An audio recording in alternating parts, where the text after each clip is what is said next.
world of mindfulness, when I would say to my new colleagues, I think there's something overlapping between mindfulness meditation and attachment, they would say, you don't have any idea what you're talking about.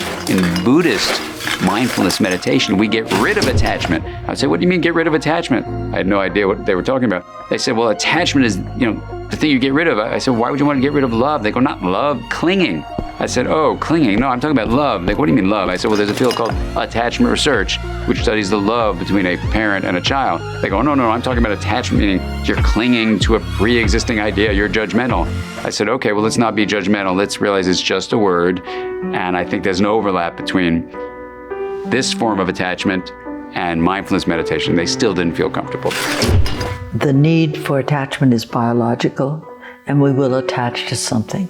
And the ideal is, of course, a loving, caring human being. But we will attach. And sometimes when there's no person we can attach to, we attach to a thing.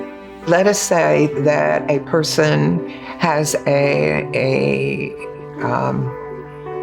unresolved part of them that they're not in touch with. And they find something that soothes that. Maybe it's a cigarette. Maybe it's a sexual addiction, or a sexual high. Or maybe it's alcohol. Or maybe it's just the next hit on their cell phone. Whatever they find, that suddenly they get that chemical hit in the brain and it makes them have the illusion that everything's just fine and that uncomfortability is not going to be there. It's just going to be relieved. So they keep adding to it, and the next thing you know, you have what we identify as an addiction, obsession, stuck on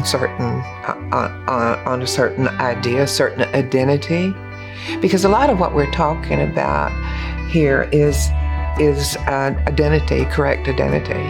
When it comes to addictions are just strategies. That's all they are. They're an optimum way for you to get something fulfilled that you haven't found a way to fulfill in any other way. So people get addicted to all sorts of different things. People get addicted to intimacy and sex. People get addicted to alcohol and substances, or meditation, or spiritual concepts, or some people get addicted to going on courses, or cars, or buying houses, or building businesses. People can get addicted to all sorts of different things. And when you look at it, I don't know too many people that are not addicted to something, because we're addicted to our value systems. is really the thing. I look around and I see such unhappiness. And people trying to find that happiness in others and titles, and that's fine. There's nothing wrong with the others and the titles and the jobs. It's your identification with them is the problem. Nothing wrong with the computers. But then look, as a result of that, the greatest addiction we have. Same idea. There's nothing wrong in what we have. It's our dependency, our attachment, our identification with it.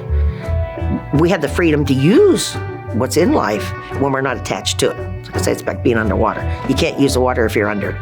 I think any kind of addiction, whether it's drug addiction, whether it's social media addiction, whether it's a people addiction, whatever the kind of that is, it seems that this is the place you play out the addictions, the human three-dimensional world.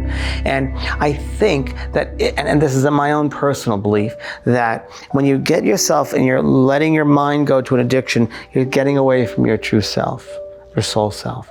And sometimes people don't want to be real, don't want to be in the moment. It's either for people to be taken away, elusively escape somewhere over here. They don't have to connect right away.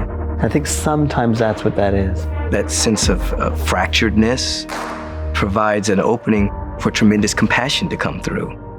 Or that sense of that sense of being fractured provides a window for a person to be ruthlessly honest about something. So it doesn't mean that the individual is not going to contribute to the world.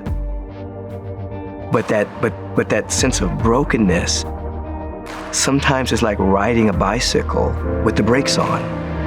You're moving forward, but you're also working against yourself, you see. And so when an individual begins to heal, to make whole, and to take those fractured pieces and to realize that they're emanating from a sense of wholeness, the brakes come off.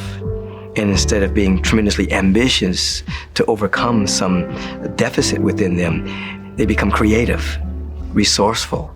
It's different than just being ambitious coming from a sense of lack. In a sea of flames.